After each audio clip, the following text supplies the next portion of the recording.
Welcome back to Up North at 4. We are welcoming again Bill Vankos from the Rhinelander Historical Society.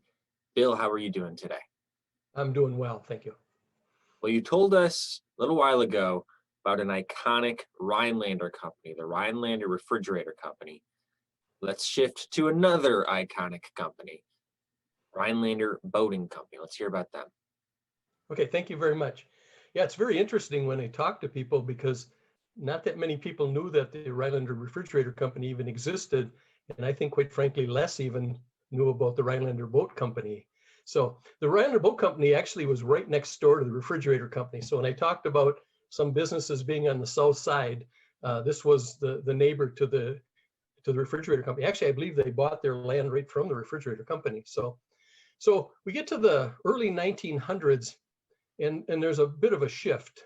First of all, we know we have all these lakes up here, so there's a lot of area to be fished, and people were starting to transition from just hunting and fishing for subsistence to actually starting to do it for entertainment.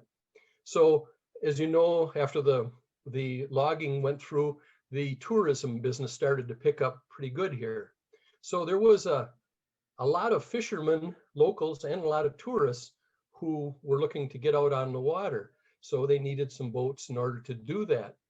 So there was a number of boat companies up in the Northwoods. As a matter of fact, the Rhinelander Boat Company was started by a man named Sainer, Frank Sainer, and his brother Orrin.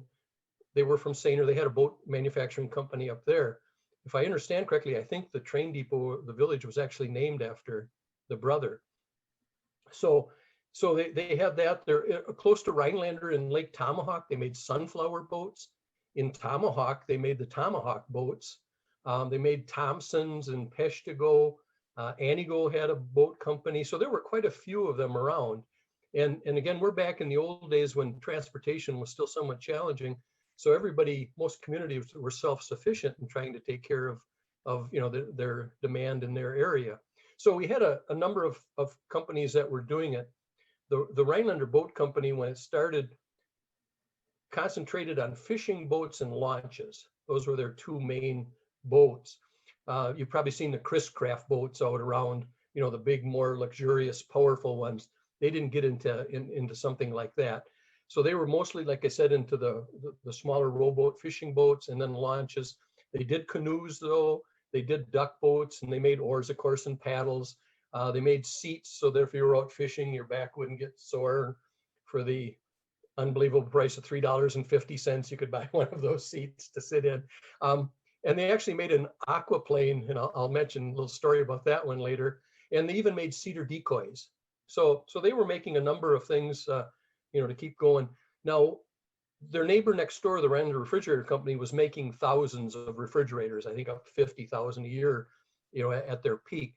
The boat company never got into that kind of a range. They were more in the hundreds, but I think their best year was something like 800 boats. And when you look at the quality and the craftsmanship in those boats, that took quite a bit of work to build those things. So they had, just like the artisans that were next door at the refrigerator company, they obviously had some very qualified men as well. So in their brochure, I was just looking at it here, and what they quote on their fishing boats is, because white oak is best for keel, stern post, transom, ribs, gunwales, corner blocks, and motor blocks, we use this better material exclusively. The planking is selected cedar, specializing in smooth plank boats built over a solid mold. Our boats run true to course without any extra pull on the oar.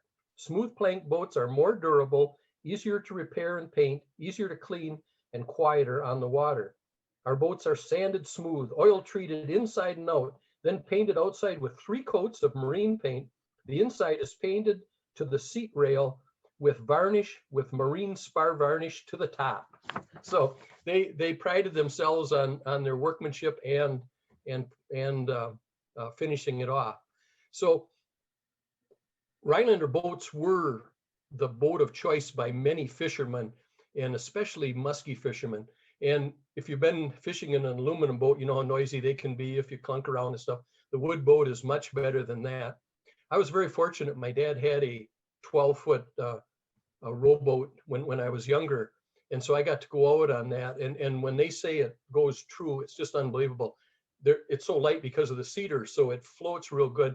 And when you take one good row of the oars, it just glided. So it truly was a good boat to have.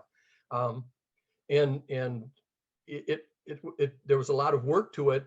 And my dad would spend every spring, he'd check it because they had 1-inch cedar strips on the side. So if you can imagine the two sides of the boat, you probably had 40 or 50 strips of cedar on there. So you had all those seams. So you'd have to go and look over all those and see if they had to be reputtied, and then he'd paint it. And of course, it's varnished on the inside, so it looked nice. So they were a lot of work, and that led in a good part to their demise later on. But they were well worth the effort. This went on pretty good until you get into about the 1950s, and someone had the nerve to invent the aluminum boat. And aluminum boats, if you've ever used them, they're noisy. There's a whole bunch of things, but you have to admit that they're a heck of a lot less work to deal with. And I spoke briefly about how my dad spent a lot of time every spring, checking all the seams, repainting it if necessary, and then putting water in so that the wood would swell again so it wouldn't leak, all of that good stuff. Well, imagine if you had a dozen or so of those at a resort. I mean, that would be a lot of work every spring. So if somebody came to you and said, hey, I've got this boat that all you need to do is flip it over and maybe hose it out and you're good to go, you could see why especially the resorts started going to that route. So the days were numbered.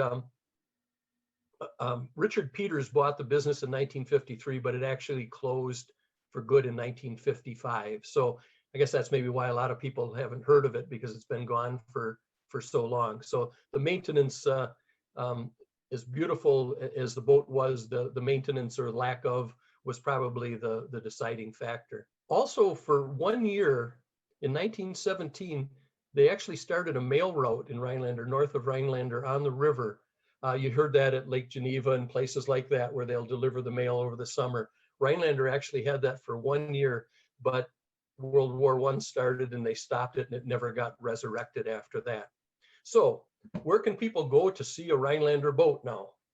The best place to go by far is to go to the Duke Montgomery Boat and Outboard Motor Museum at Pioneer Park Historical Complex.